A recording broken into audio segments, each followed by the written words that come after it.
상속권을 행사할 수 없는 부분이 우려되어서 이제 문의를 주시게 되었습니다. 이 해당 사안을 해결할 수 있는 가장 확실하고 심플한 방법은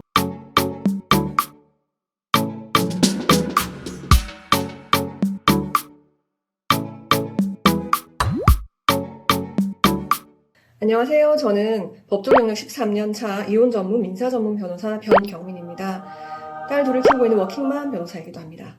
네, 사연자분께서는 부친께서 사연자를 출생신고할 당시에 그 사연자의 모친하고 법률혼 관계가 아니셨습니다. 그러다 보니 부득이 사연자의 모친을 모르고 기재하지 못하고 그 사연자의 부친의 단독으로 자로 기재할 수밖에 없었습니다. 그러던 중에 부친이 먼저 작고하시고 사연자께서는 이제 무연고자가 되는 그런 상황이 되셨습니다. 그러다 보니 사연자께서 사망하실 경우에는 상속인이 없는 결론이 되고, 그러한 상황이 되었을 때 사연자의 친모께서 상속권을 행사할 수 없는 부분이 우려되어서 이제 문의를 주시게 되었습니다. 친자관계 존재 확인의 소가 필요하다는 사실 자체에 대해서는 이제 변함이 없고요. 어머님이 조금 치매 정도가 좀 있어 보이시거든요. 치매가 문제다라고 하시게 되면은 어머님의 경우에는 그 성년견인께서 법원의 허가를 받아서 친생자 관계 존재 확인의 소송을 수행하셔야 될 수 있고요. 사연자분께서는 지금 뇌사 상태시기 때문에 이분의 소송을 위해서는 특별 대리인 선임을 해서 진행을 하셔야 될 수 있는 상황이다. 이 해당 사안을 해결할 수 있는 가장 확실하고 심플한 방법은 친생자 관계 존재 확인의 소입니다. 네, 원고와 피고 사이에 친생자 관계가 존재함을 확인할 것을 법원에 구하는 것인데요. 이거 모녀 집안임이 확실한데 굳이 판결 없이 가족관계 등록부 정정을 신청할 수 없나요? 라고 질문하실 수도 있습니다.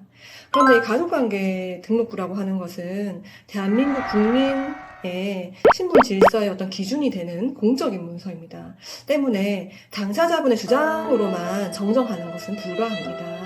따라서 법원의 판결을 받아야 되는 것이죠. 친생자관계 존재 확인의소의 원고는 통상 친자관계의 당사자분, 부, 그다음에 모, 자녀, 그리고 그 법정 대리인, 성년 후견인, 이해관계인 등등이 되시고요.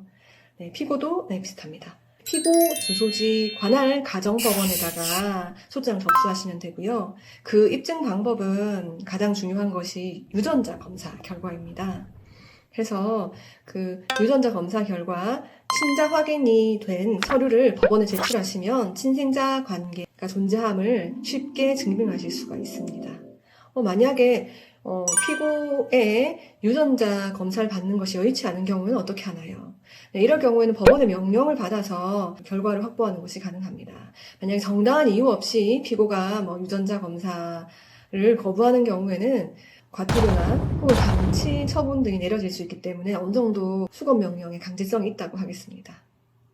그렇게 해서 친생자 관계 존재 확인 판결을 받으시면 판결이 확정된 때로부터 1개월 이내에 관할 행정관서에 판결 등본과 확정 증명서를 첨부하셔서 가족관계 등록 정정 신청을 하시면 됩니다.